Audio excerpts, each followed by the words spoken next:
Imagine what's possible when learning doesn't get in the way of life.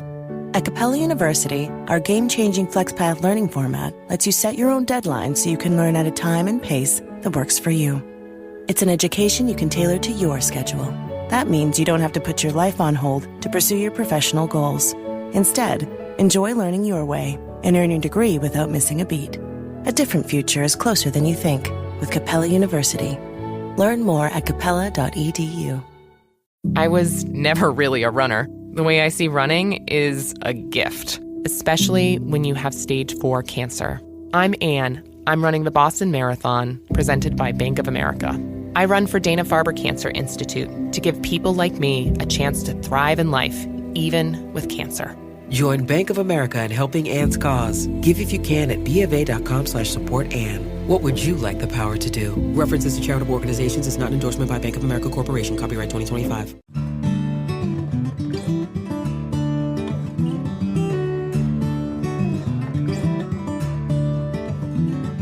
So I hope kids will feel that energy and excitement about working with the earth and about being in a garden. There's really something in a garden for everybody. There's science, there's experiments, with bugs and the plant cycles. There's food to eat, there's beauty to see and to be picked. There are friends there if you're looking for a social outlet. There are just so many aspects to being in a garden, especially a community effort like this book ends up showing.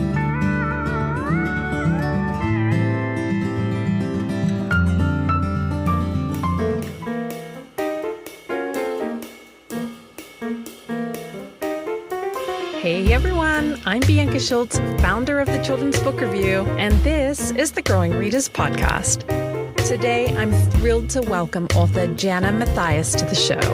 Janna is a picture book author and early elementary music teacher from Indianapolis.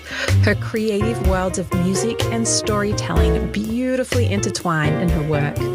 Her newest book, Over in the Garden, is a delightful counting picture book inspired by the classic folk song, Over in the Meadow. It's not just a gardening book, but also a counting adventure that celebrates community and outdoor exploration. Janna's previous works include Here We Come, a Junior Library Guild Gold Standard selection, Two is Enough, and The Goodbye Cancer Garden, which earned a starred review from School Library Journal. When she's not writing or teaching music to her pre-K and kindergarten students, Janna is often found digging in her garden. Today we'll explore how Janna's musical background influences her rhythmic writing style, dive into her creative process, and discover what inspired this garden-themed adaptation of a beloved folk song.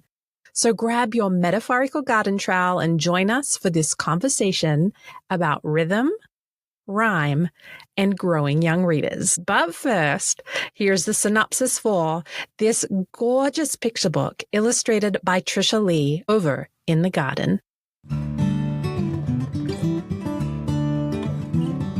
Gardening fans will swoon over this bright and gorgeous counting picture book based on the folk song Over in the Meadow, packed full of colorful plants, adorable gardeners, and the numbers 1 to 10.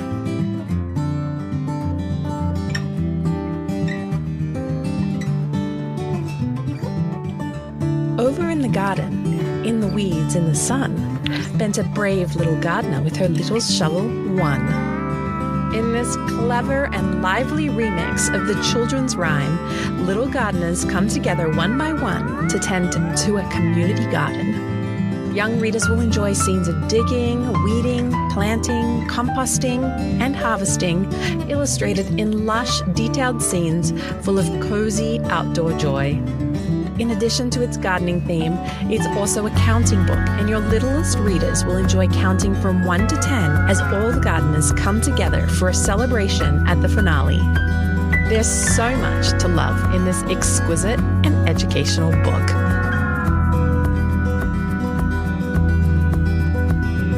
Hi, Janna. Welcome to the Growing Readers Podcast. I am so thrilled to have you here because I know that you are a listener of the podcast, and you're always so generous with your lovely comments that you leave on our snippets when we share on social media. So I am so grateful for you and so excited to have you on the show. Thank you, Bianca. I love hearing your voice speaking to me personally this time. It's such a pleasure. Amazing. Well, I thought it would be fun if we started with some rapid fire questions. Are you up for that? Yes, ready. Since your book, it does have this beautiful spring gardening theme, we're going to have some garden questions. So a garden tool you can't live without. Absolutely, my hand trowel, a metal tipped hand trowel.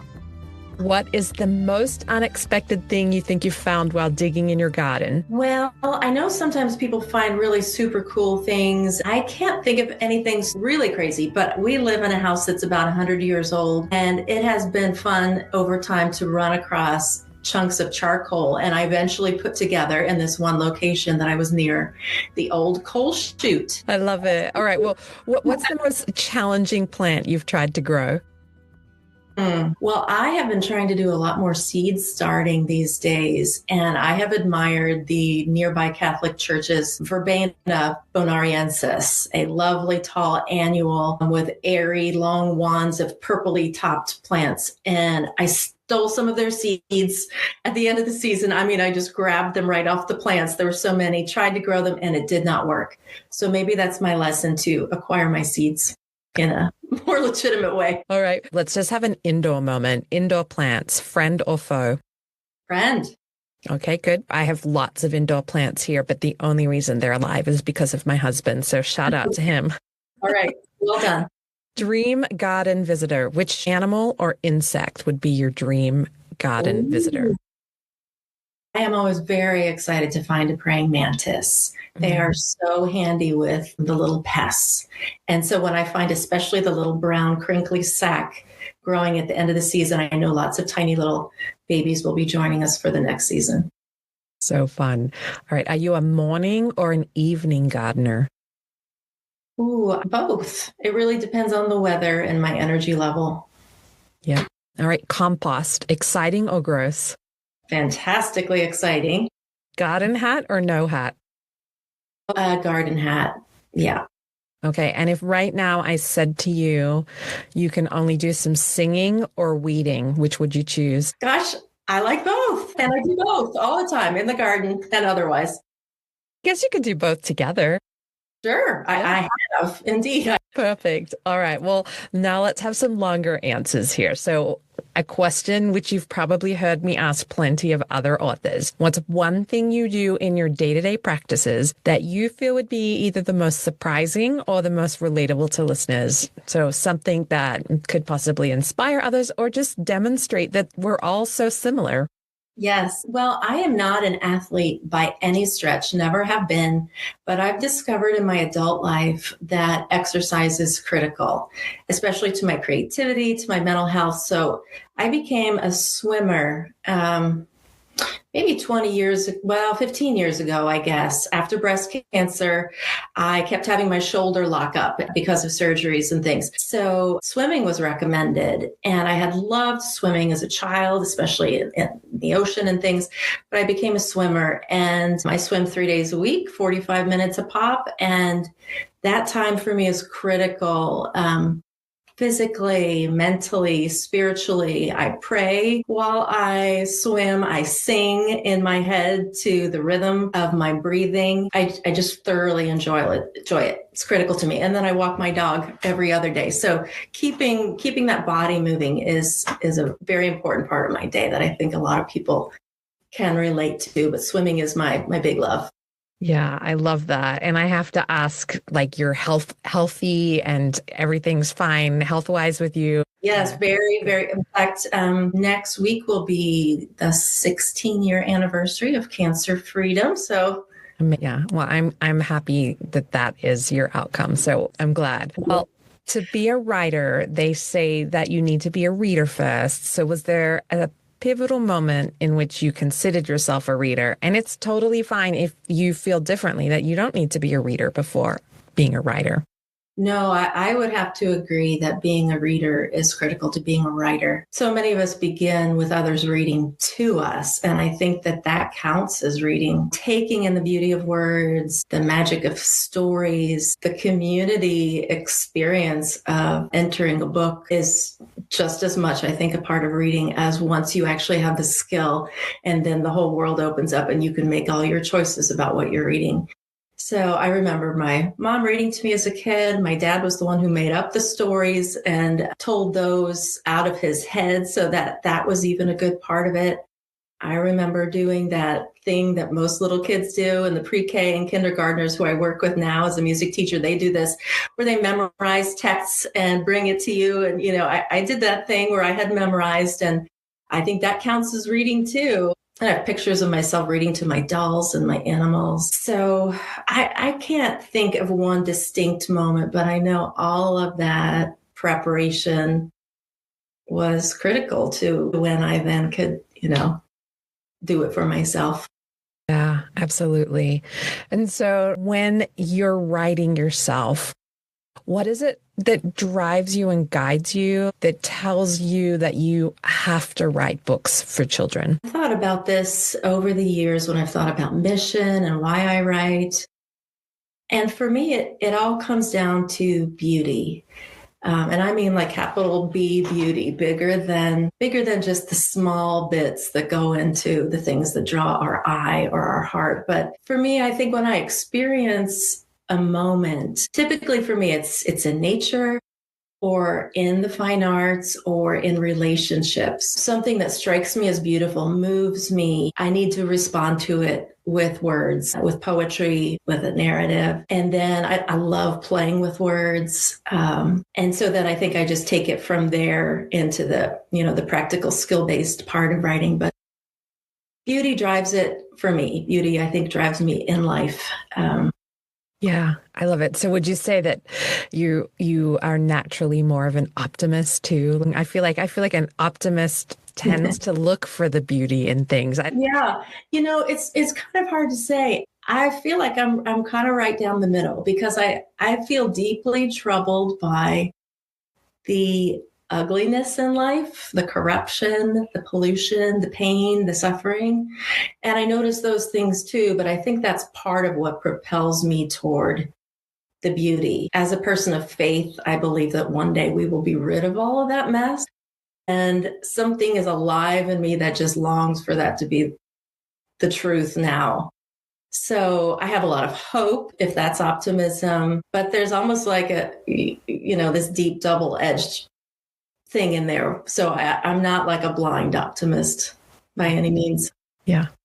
All right. Well, you are not a one-hit wonder author. You have other really successful books. And last year you had 2 books come out. Between Here We Come and My Towering Tree, which came out last year, and now your new book, Over in the Garden, they all have this strong outdoor theme.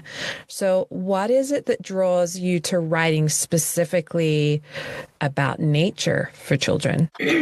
I grew up with parents. My parents divorced when I was a baby, so my experiences with them were always separate.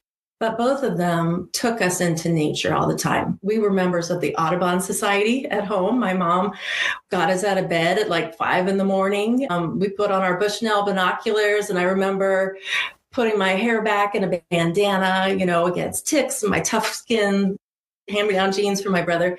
And we would go out in the woods with other members of the Audubon Society and make psh, psh, psh noises and all kinds of things to draw the birds. I loved the birds, but I was down on the ground level looking at the flowers, looking at the bugs.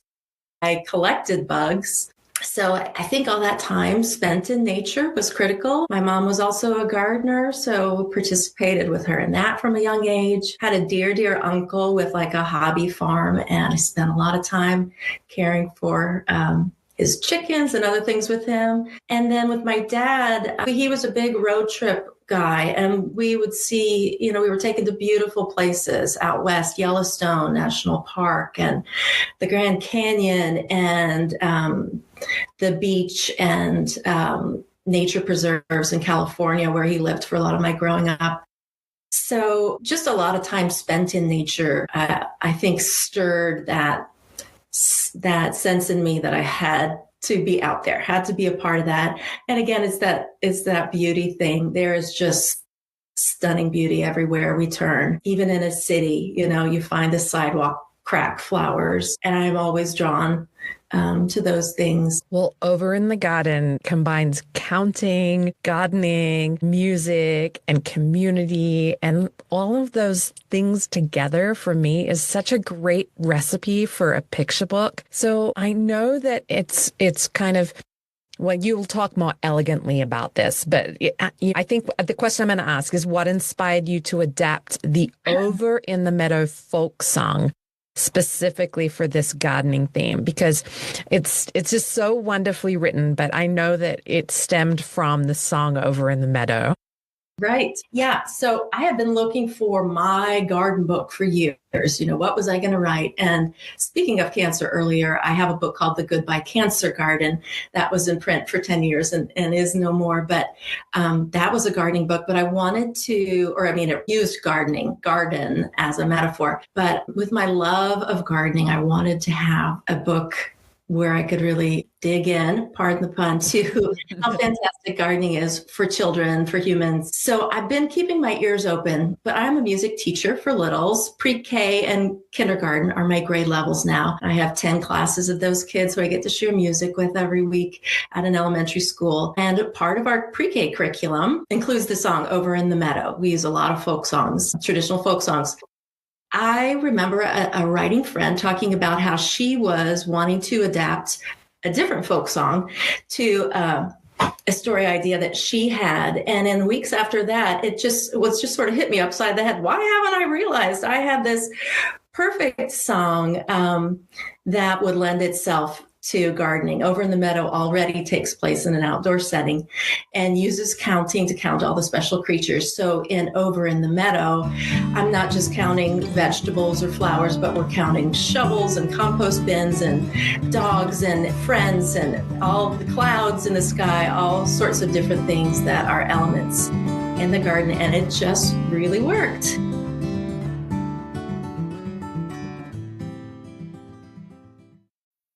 Oh, sheet. Honey, chill. It's just laundry. Not that. I'm talking about these Arm & Hammer Power Sheets. All the power of Arm & Hammer laundry detergent in a convenient tossable sheet. Oh, sheet. That's what I'm saying. And Arm & Hammer Power Sheets deliver an effective clean at a great price. Think of all the laundry we'll do. And all the money we'll save. Oh, sheet. Arm & Hammer, more power to you. Does it ever feel like you're a marketing professional just speaking into the void? Well, with LinkedIn ads, you can know you're reaching the right decision makers. You can even target buyers by job title, industry, company, seniority, skills. Wait, did I say job title yet? Get started today and see how you can avoid the void and reach the right buyers with LinkedIn ads. We'll even give you a $100 credit on your next campaign. Get started at linkedin.com/results. Terms and conditions apply. Well, since you're both an author and a music teacher, your musical background obviously influences your approach to writing rhythmic picture books. So talk to me a little bit about how that really benefits you and helps you with coming to the story in that way. I mean, I have an example for myself where in my picture book, Don't Wake the Dragon, there's one little sing-song part, and I happened to be in a critique group. It was a one-off, and I was sitting next to a music teacher, and she pointed out this one part where just the rhythm wasn't quite working, and it just made it so much better. So just talk to me about how that musical background can actually help you with writing picture books. Yes, it absolutely does. And I've got to say, most of my picture books have been in verse, in rhyme. A couple at the beginning were prose, but I try so hard to write in prose. I have several stories out. My agent does on submission right now that are in prose. But what seems to really work for me and for those who've chosen to acquire my stories is the rhyming verse. So whenever a story comes out that way, I just go with it because I know it's natural to me. You know, people say when you're new, not to write in rhyme because it is so hard to do well. And I really feel like I can't take a lot of credit for this. It just seems like this is just natural to me.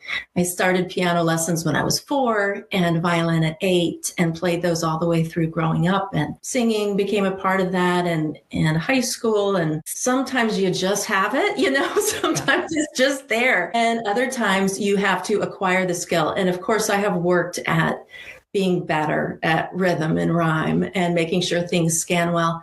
But I do feel like it's just something that's been in me since I was young. Yeah, absolutely. So I have a saying, not every book is for every child, but for every child there is a book. And I feel like that just goes for all humans, right? We all like different things. And I think everybody should explore, the things that they like and the themes and the genres and whatnot.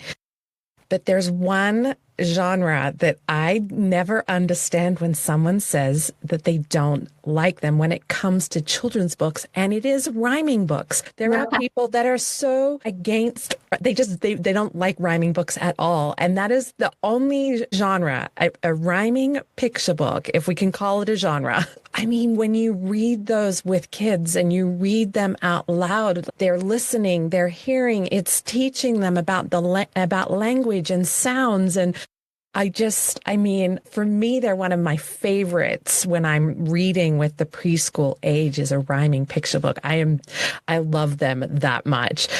And Julia Donaldson is one of my favorites as well. Yeah, I agree. And I get there's some really bad rhyming books, and maybe it's because of the ones that just aren't written as well. But I have to say, because I'm such a huge fan of Julia Donaldson, that reading Over in the Garden, I love the rhythm of it. And I love the combinations of words, and your rhyme isn't driving the story.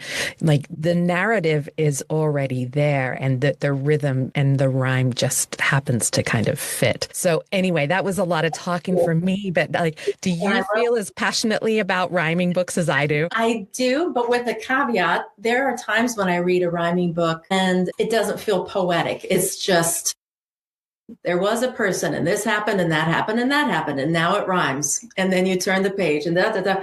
So for me, there needs to be a poetry. There needs to be some refrain. There needs to be some repetition. There needs to be something that gives it oomph beyond just a story that could have been told in prose, but someone tried to fit it into a rhyme scheme. So it has to make sense for the story. And and that could be all different. And I will say in the terms of this, in the case of this book, Over in the Garden, because the song already gave me the rhythm, the beats that I needed to fit the words into, and needing to use numbers. And I even tried to match some of the rhyme and sound as I first got started so that it evoked the original text.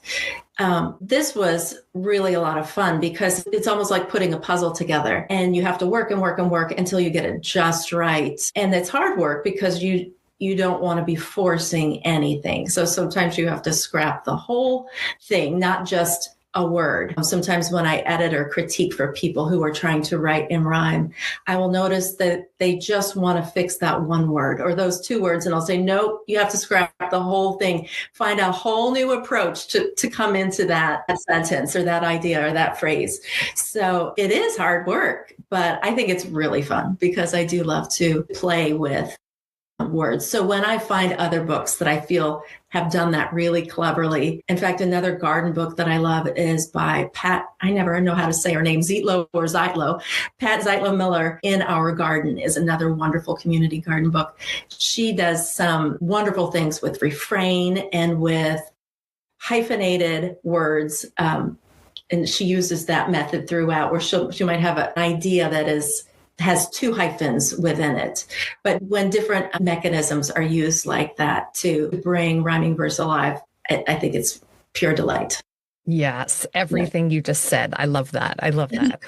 So with Over in the Garden, do you imagine readers singing the book or reading it? Because, I feel like there's going to be some people that just want to read it. And then there's others that will just naturally want to sing it. But do you imagine it being read more or sung more? And what tips would you give parents and teachers to make this a more musical reading experience? What a nice question. I'm sure both will happen because some people just aren't comfortable singing. And of course, you have to be familiar with the song in order to pull off making it all the way through using the melody that the song has. What I will probably do is read through it first, which also gives kids a chance to become familiar. And there's so much to focus on in the book. Tisha Lee, who has done the illustrations, made such adorable characters, and they're so busy doing so many things. And her setting is just fully lush with color and shape that I think kids are going to need to go through it several times. So I think in a story time, I will probably first read through it. And then the second time, pick up my guitar and sing through it while somebody else holds the book, or maybe while it's projected on a screen behind. So I imagine that the book, well, kind of like a garden, I guess, the book and the story itself can kind of grow with readings into something different as things go along. Yeah, beautiful. Well, then I'm not sure if this is too much of a request, but if you would share, like, I don't know, one or two highlights, like favorite parts, and would you be willing to sing a snippet? And I don't know if it's easy to just pick up the guitar and sing a snippet for us, or if you start from the beginning, like however you want to come into this. Yes. It would be so great to hear your favorite parts and to hear it how you hear it in your head. Yes.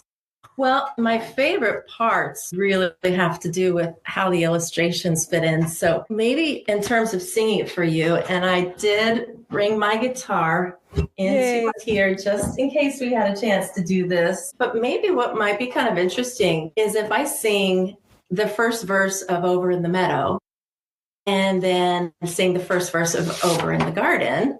Maybe I could sing a couple verses of Over in the Garden, but it will allow you to see kind of the jump off and how well the original song lended itself to where this eventually went. So cool. So here is Over in the meadow, in the sand, in the sun, lived an old mother turtle, little turtle one. Dig, said the mother, I dig, said the one, and she dug and was glad in the sand, in the sun. So that's what I get to sing with my kids at school, and let's move it into the garden now. Over in the garden, in the weeds, in the sun, bent a brave little gardener with her little shovel one. Dig, said the gardener, I dig, said the one, and she dug and she tugged in the weeds in the sun.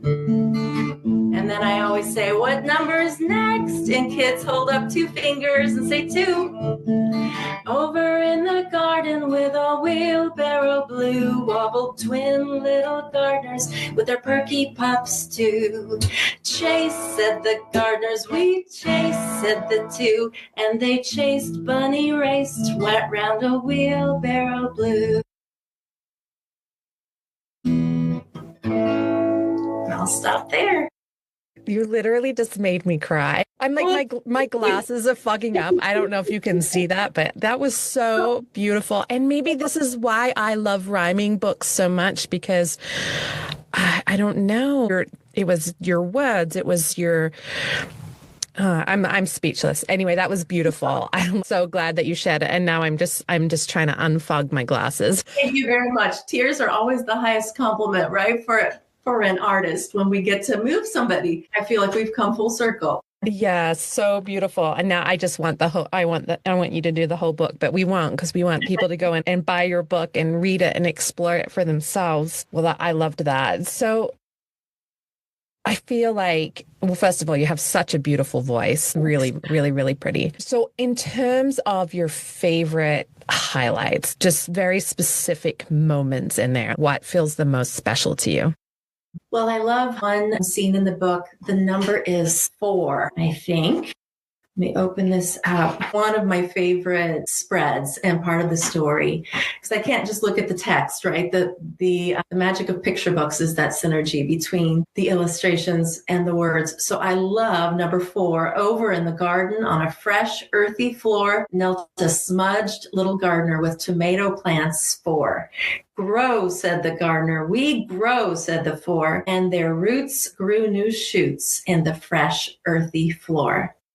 And I love how Tisha Lee in her art gives us a cross section. On the left side of the spread, we see the little girl putting those starter plants into the ground. But then on the right side of the page, we get to see this cross section of everything that's going on in the earth, from the top of the soil, where the part that she dug into, down to these different strata where you see different colors of dirt because the soil and the minerals and the rock content is changing. And then the best thing of all, there's a squirrel tunnel, and we get to see this squirrel running the full length of those 4 tomato plants that are put in a row. So I absolutely love that page. There's a greenhouse scene, which I also love. The child in that page is peering out from behind what look to be some huge houseplants that probably only get taken out of the greenhouse in the warm months to go in the garden.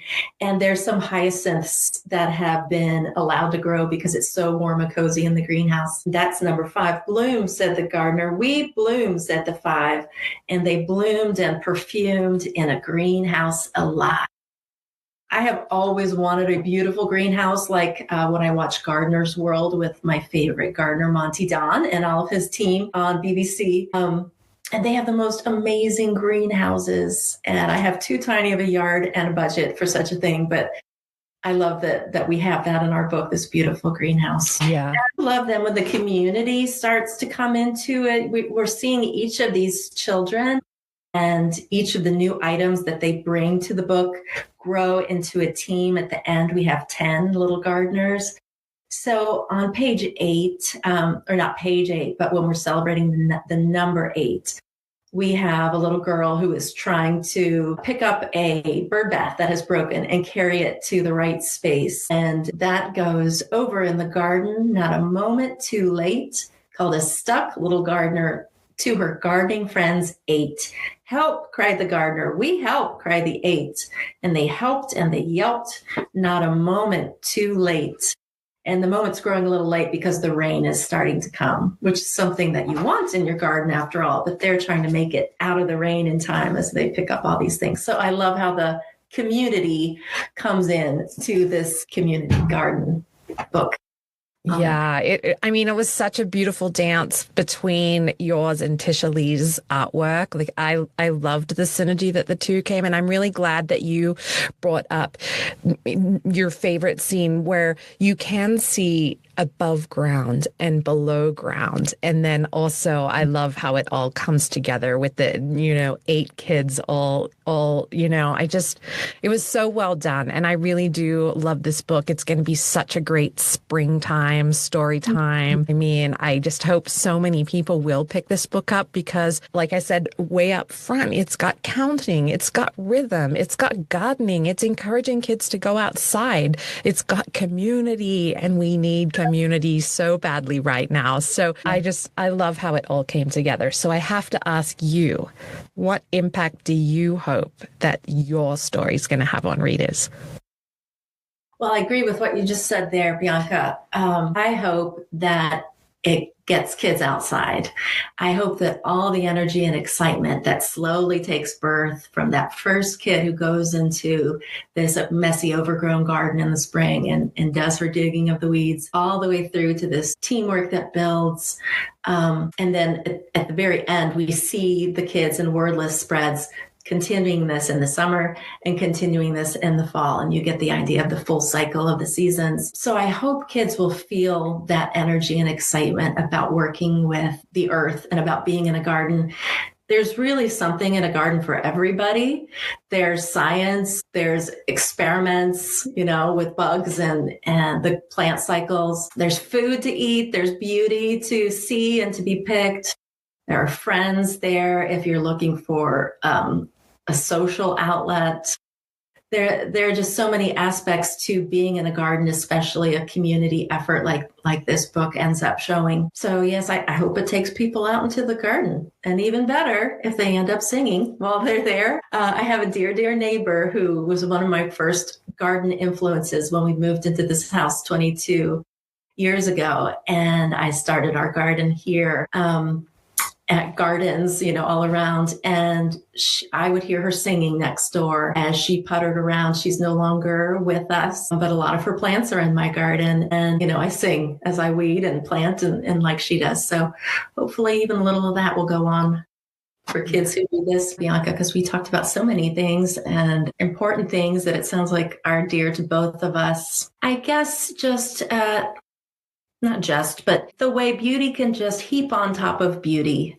We have the beauty of words, and then to that, someone adds an interpretation with visual art to become a picture book. And then a child might be read that book by a loved one or by a teacher, and then take it in their own lap and remember that experience and sing a little bit of that song, or show a younger brother or sister or friend what's going on in that book. There's just so much beauty to be had through books, and my favorite format, the picture book.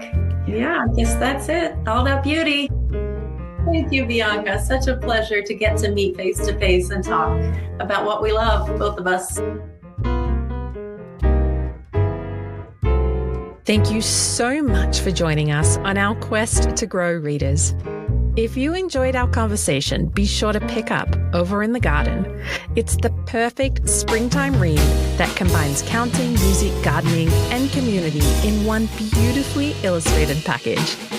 Be sure to visit Janna's website at jannamathies.com to learn more about her work. The link will be in our show notes, along with links to order your copy of Over in the Garden. Be sure to follow our podcast on your favorite listening platform so you don't miss our next episode. If you enjoyed today's conversation, please leave us a review wherever you get your podcasts.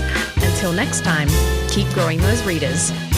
If you're looking for more great book recommendations just like this one, visit our website and sign up for our e-newsletter to get suggestions delivered directly to your inbox. Visit thechildrensbookreview.com.